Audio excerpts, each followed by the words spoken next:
कौनो दुल्हन अपने सास से कहत पर हे बलम से नाता टूटल, हे बलम से नाता टूटल हमारी अम्मा हो बलम से नाता।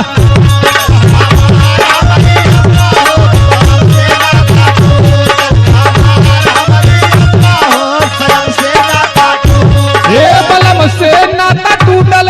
सजन से नाता टूटल हमारी अम्मा हो बलम से नाता टूटल।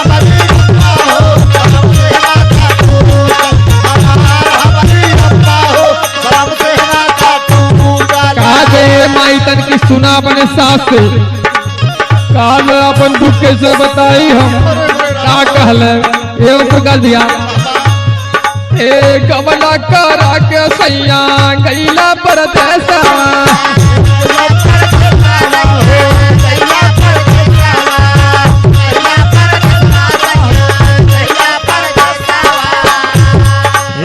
जब से तू गैला सैया माँ जलवा काले सावा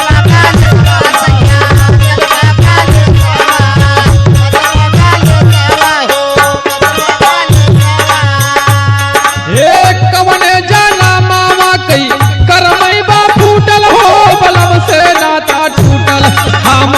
हमारी अम्मा हो बलम से नाता टूटल।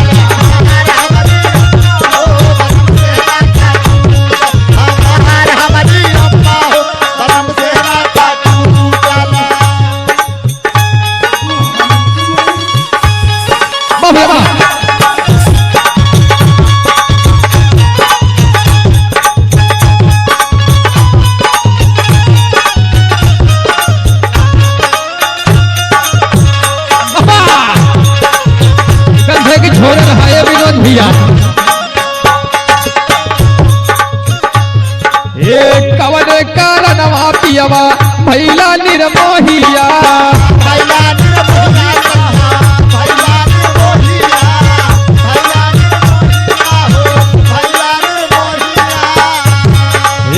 कबले या गोरी राजा तोहरी हम राहिया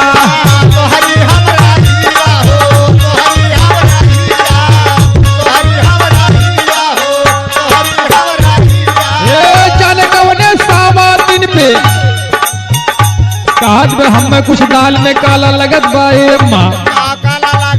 हे जन कवने सावा दिन पे सैया बाटा झूठल हो मालम से नाता टूटल हमारा